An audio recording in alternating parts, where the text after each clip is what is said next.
in the Gospel of John, the accounts of Jesus. Sorry, that prayer just got here I go again, that I'll answer Mr. Emotional what a sweet prayer. Thank you. A theme of good, I call it good news, bad news. And I have to really be careful, because how in the world it would be blasphemy to say there is anything bad news about the gospel. The word gospel literally means good news. So no ifs, ands, or buts. The gospel is good news. What could be better? Jesus takes on himself our sin to become sin for our sake, so that in him we could have the gift of his righteousness. Ooh. That's the holy exchange of being a Christian. Going from our sinful state by our repentance of the sin of living life on our own terms and saying, instead of that, I want you, Lord. And then we get his righteousness. Now the cool thing is that God just doesn't declare us righteous and leave it there. The Christian life is a matter of being made righteous. He makes us who he declares us to be. It's like God says, because he looks at you and me. And we know that the Bible says that all have sinned and fallen short of the glory of God. We all flunk. We all get F. And if you don't believe it, go down the Ten Commandments. And you interpret those in light of what Jesus said on the Sermon on the Mount, good luck. You'll have a really lousy scorecard. You flunk. So all of us are F students. Enter Jesus. To as many as received him, he gives them the authority to become a child of God. So we go from F student to A student. But then, God isn't playing games. Then he makes us into that person. He makes us a life of an A student. And I really like that. I love being declared righteous, but I love the fact that he is making me righteous as I walk with him. So that is so good news. Well, why do I say good news, bad news? Because Jesus challenges people in their sin. He did it with the woman at the well. He did it with Nicodemus. He did it, in a sense, with the royal official. He did it with a man that had been paralyzed 38 years by challenging them. So there's a good news and a challenge. Now, I do want to share something that is kind of a good news, bad news. I'm stepping aside a little bit, and I have an announcement to make, and it could be good news or bad news depending on how you feel about me, that we are eventually moving to Birmingham. Eventually. Now, we don't know when that's going to be.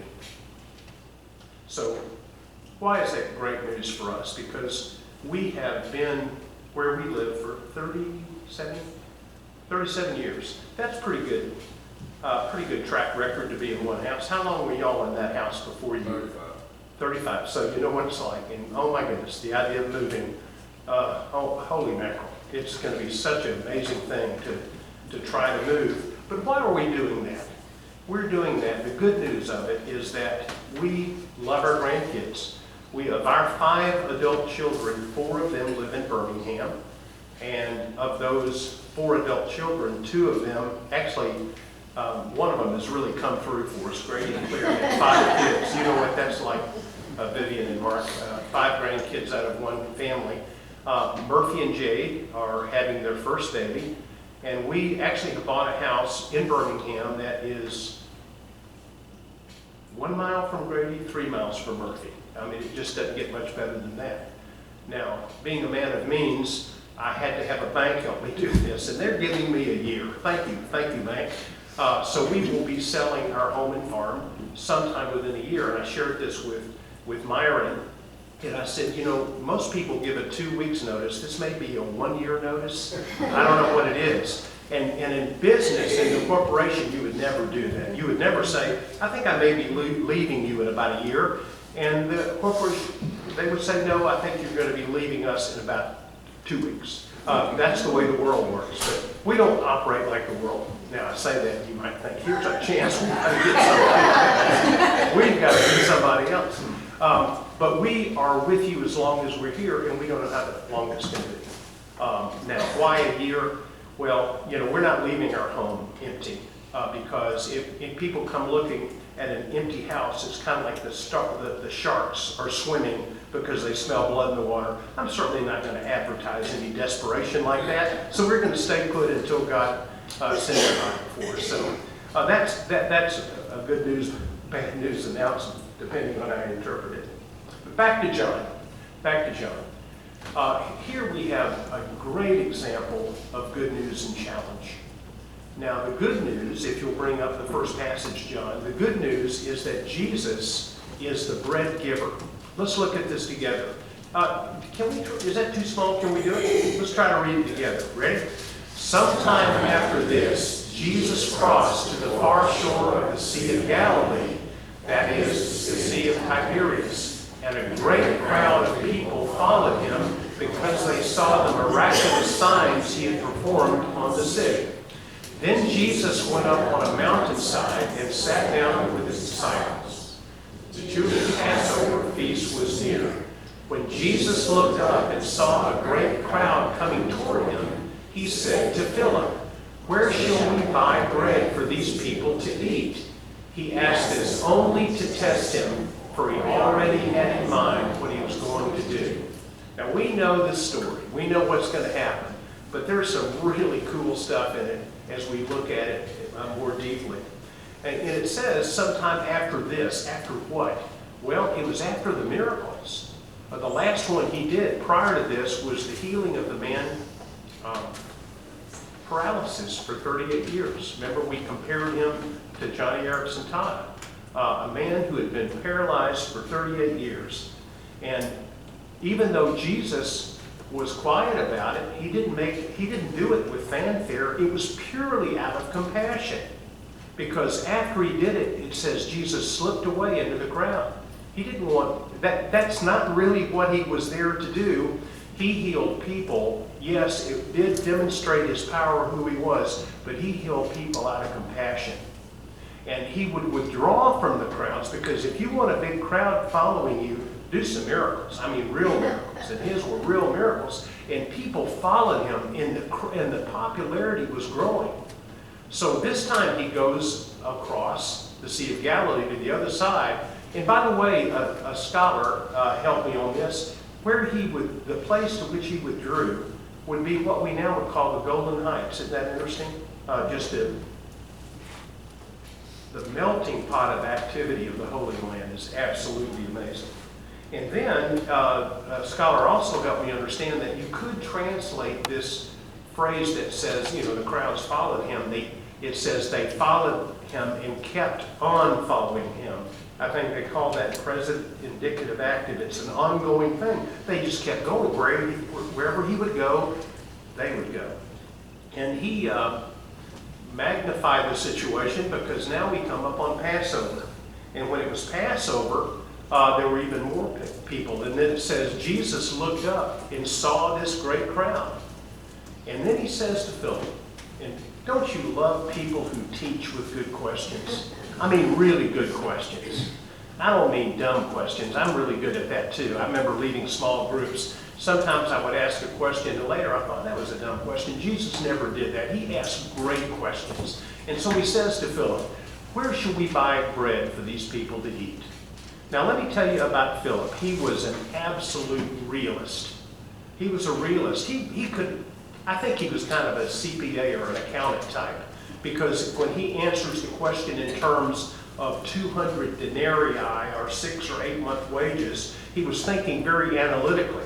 As a matter of fact, when Jesus was speaking to the disciples in John 14, and he's talking about his oneness with the Father, and Philip says, "Show us the Father and we will be satisfied." Really, Philip? How presumptuous can you get? And Jesus said, "Have I been with you such a long time, Philip? Don't you understand the Father and I are one?" But he was this realist. He was kind of like doubting Thomas, who said, "Unless I put my finger in the nail holes and my hand in his side." They were kind of alike. They were realists, and they were really abrupt, and they were honest.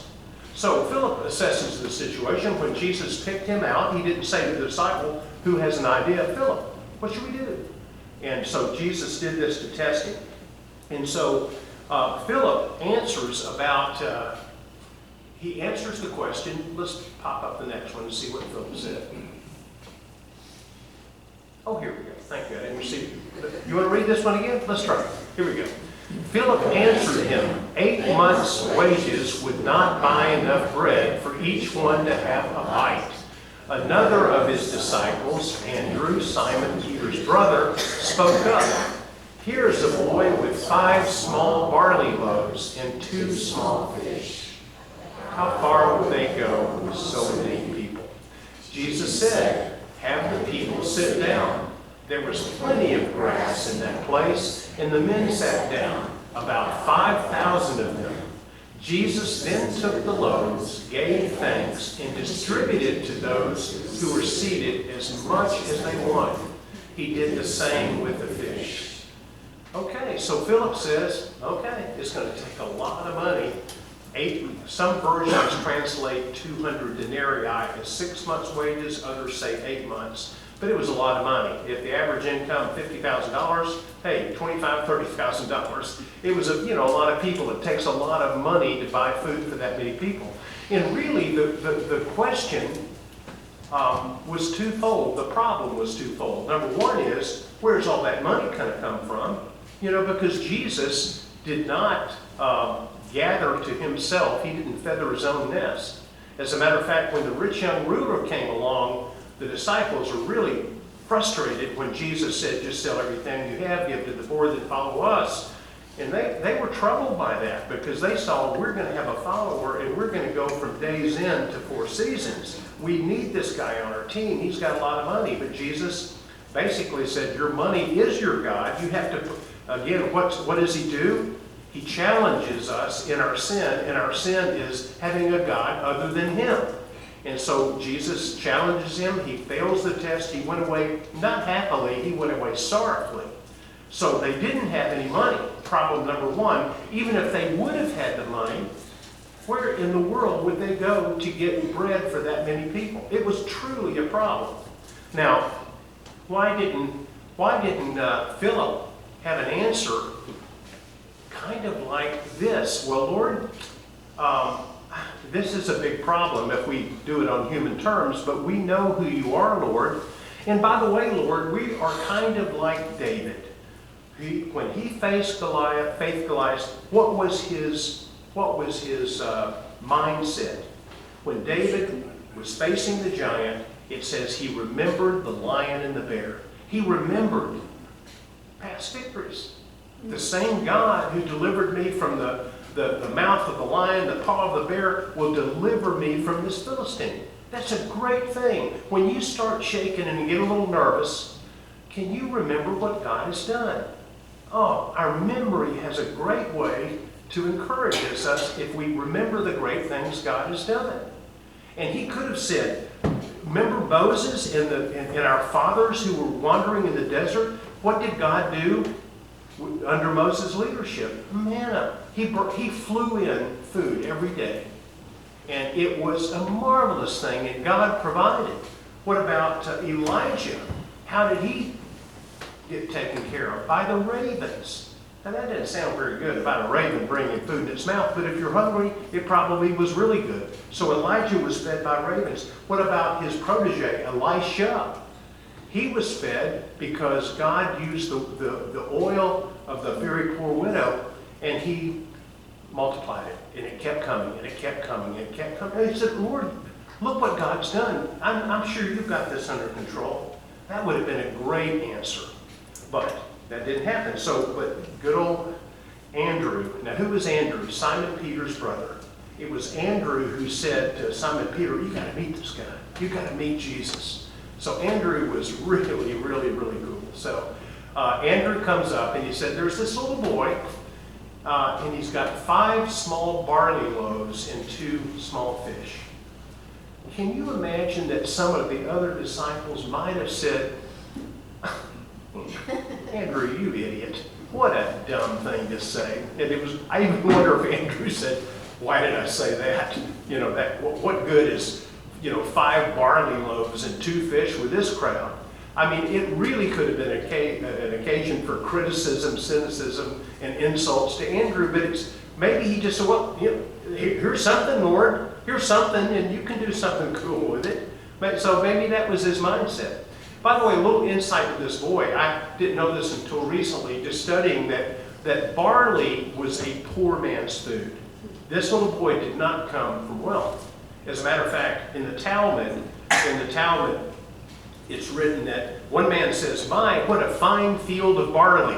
And his neighbor said, "Yeah, tell it to the donkeys and the horses." They're the ones who will eat that, not people. Barley was about 1/3 as valuable as wheat. It was not a wealthy man's food. So probably a poor little boy. I think somebody who was a creative writer, I think ought to do something about this little boy and write a story. When mom packed my lunch,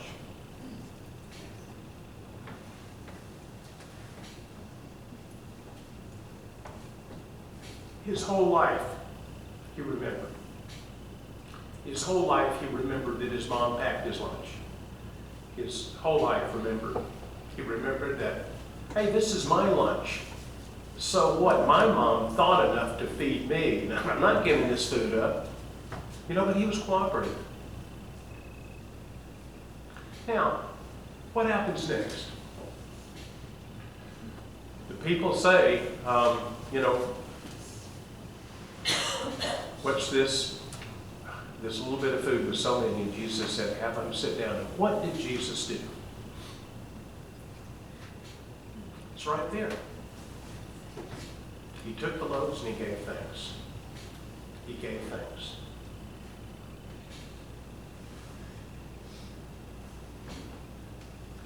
We have to get our heads around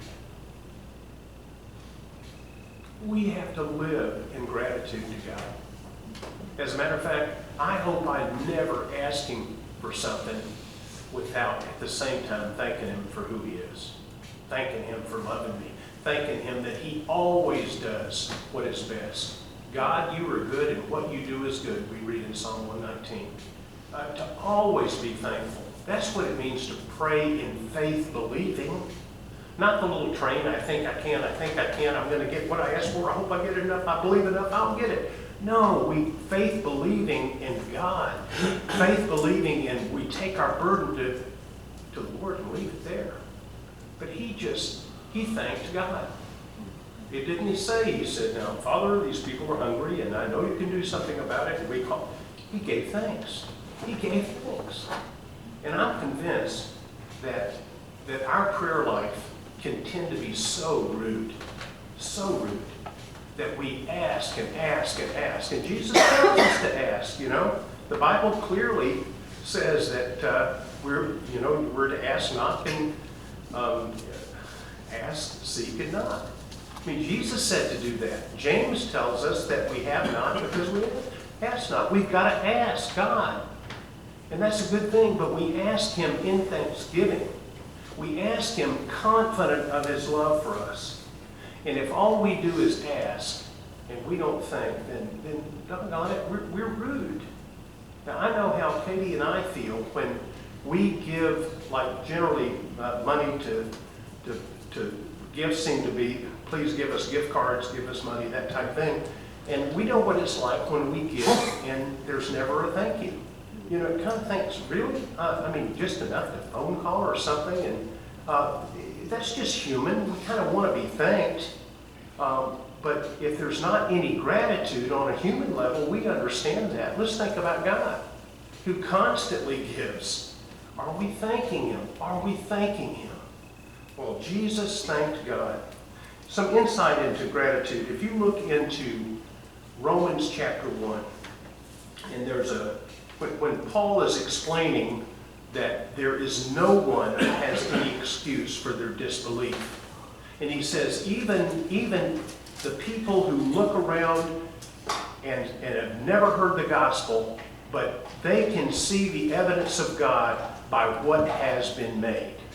And he goes on to say that you can see God's his invisible qualities, his eternal power, and his divine nature. But then it goes on to talk about those who resist him. And the phrase is, they neither glorified him nor thanked him. And they fell into depravity. Thanking God is so healthy. It's so wonderful. Your spirit comes alive when you just have this gratitude before God. And then when you come to him with your request, it's just bathed in confidence and thanksgiving and joy coming to your loving Father. Wow. So Jesus thanked God, and we can certainly learn from that. What about the folks that got fed? 5,000 men. Now, let's do some math. We mentioned our child that has 5 kids, Will and Amy, 5 kids. Let's don't go that far. What if the average was 2 kids, 3 kids, and a wife? I think you could see that could have been 15 to 20,000 people, maybe even more. It's a huge crowd. No wonder it would have taken so much money to do that. And when Jesus gave thanks, and it says, gave thanks and distributed to those. Now, how did he distribute it? How did it go? How did it get dispersed? The disciples. Now, I really like that because, again, there was no announcement, miracle coming, 5 loaves and 2 fish will feed 15 to 20,000 people. Here it comes, get ready, miracle coming. No, Jesus was not showy about that. The disciple, he breaks it and they just start breaks it, and they just start distributing. And it says that they were seated, those who were seated, as much as they wanted. He did the same with the fish. This was fish and chips on steroids. Everybody got all they wanted. Not just enough, remember what Philip said, just enough for them to have a bite, not enough for them to have a bite. They ate their fill. And it reminds me of this passage in Isaiah 55:12. Excuse me, 55, around verse 12. And the reading goes like this. Come, you who are thirsty, come to the waters.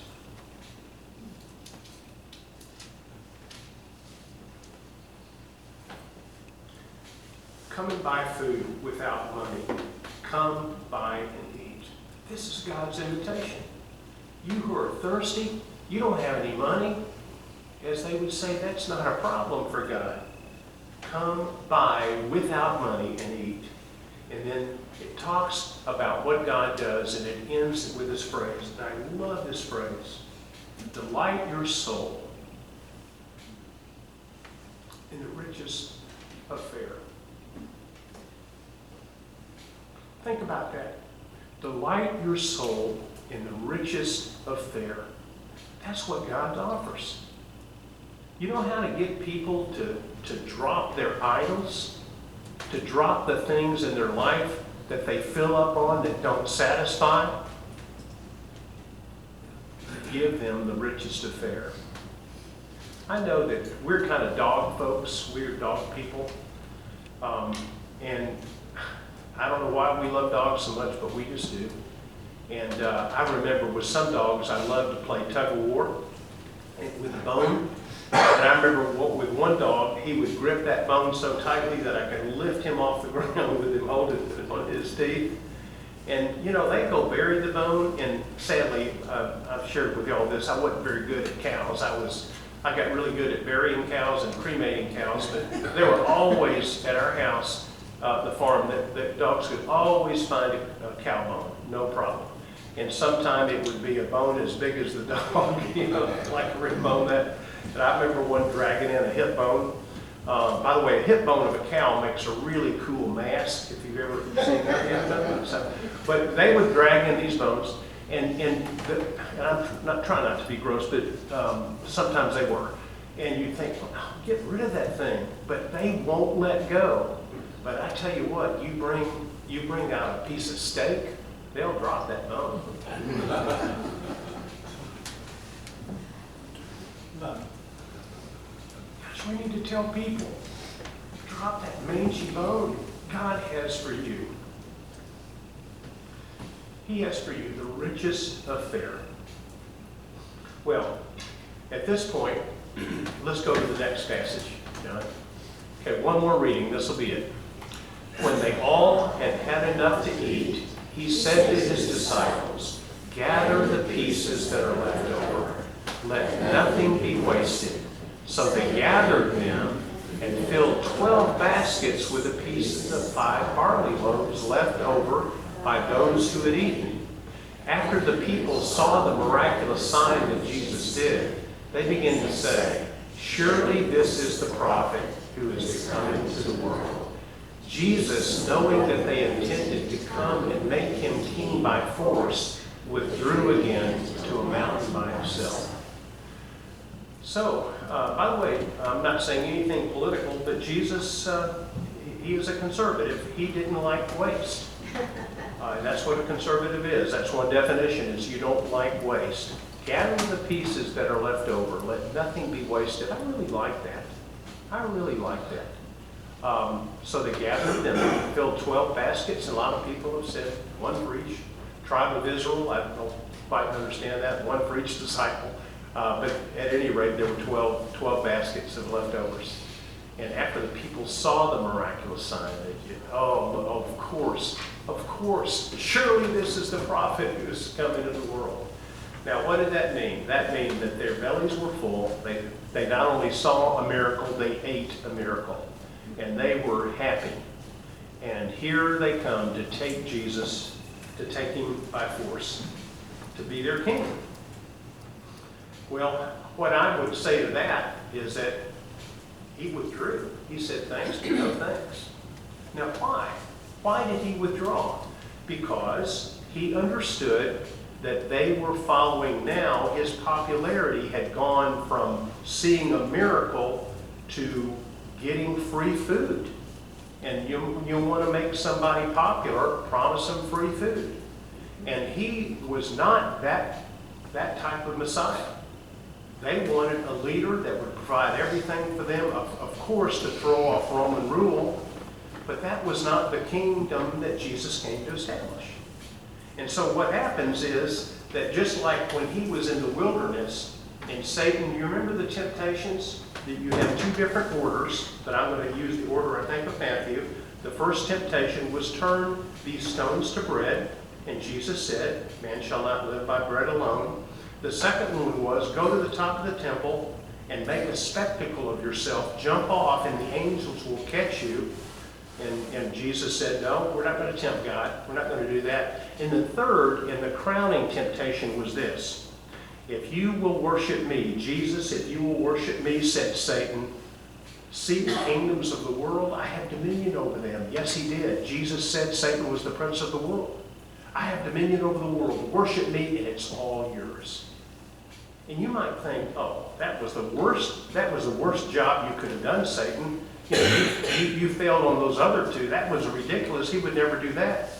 But what the appeal might have been to have that kind of a presence in the world, but without the cross. He would have become you might call him a crossless Christ, not God's plan. And he was going to do the will of the Father. And so you understand, at that point, he said, no, not to worship anybody else, not you, Satan. Not going to happen, as we might say. And then later, when Peter tried to discourage Jesus from going to the cross, and he said, no, nobody's going to hurt you, Lord, not as long as I'm around. What did Jesus say? Get behind me, Satan. Ouch. Because Jesus was saying, I've heard that. I am not that kind of Messiah.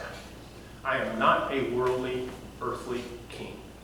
I am coming to do something much greater, but it's not of this world. And we know what he meant. So he withdrew from them. And he resisted the temptation to be the Messiah that the people wanted, and truly the Messiah that the Jews expected. Now, where's the good news, bad news in this? The good news is that Jesus was the bread giver. hooray, free bread. A little bit later in John, and this will be probably where we'll go next, he says, I am not the bread giver. I'm the bread of life. What? Whoa, no. You gave us bread. What do you mean you're the bread? And he goes on to say, unless you eat my body and drink my blood,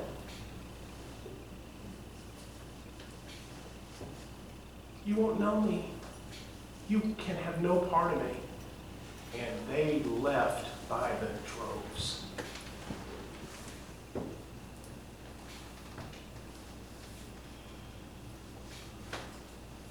He said to the disciples, I can see what you're thinking. Do you want to leave too?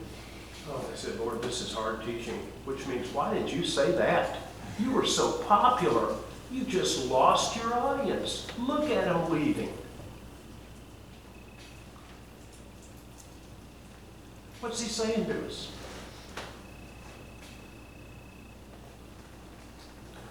Do we want free bread or we want it?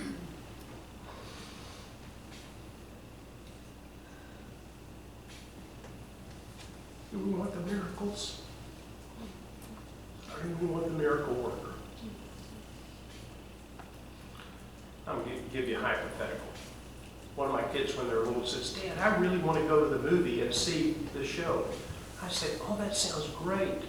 I'd love to go with you. I'm always trying to think of cool ways to spend time with my kids. No, Dad, I'm going with my friends. I just want some money. Or, Dad, I want to go on a ski trip. Oh, that's great. I love skiing. Can't wait. Let's plan it. No, I want to go with my friends. Can I have some money? But that didn't happen. But I know how we feel if that would have been the case. Is that not where we are when we're asking God to do what we want, to do the miracles, to do his tricks? You know how he felt when Herod tried to get him to walk on the water for him? Jesus was silent. Do we want his stuff? Or do we want him? What happens when we want him is that we become like him. And how do you become like him? By being with him, spending time with him, being intimate with him. And when that happens, not only do we have the bread and the blood coming in us, we take him in. That's what's so beautiful about communion, is that when you eat the little wafer, you're saying, Christ in me. Hope. You drink the juice, Christ in me, the hope of glory. You're physically, I love communion because I am physically taking the elements in, which is a picture of taking Jesus in. We got to take him in. Initially, yes, to become a Christian, but every day. And how do we do that? Without faith, it's impossible to please God. Let's bow our heads.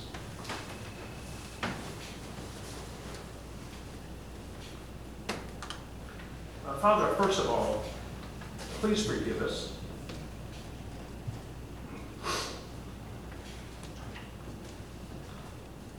Please forgive us for wanting free bread.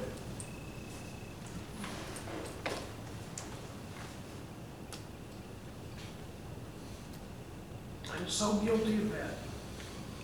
Saying, Lord, I need this. Would you do this, Lord? I need this. I'm so guilty of it, God.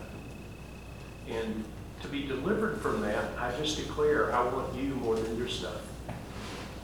Because when we have you,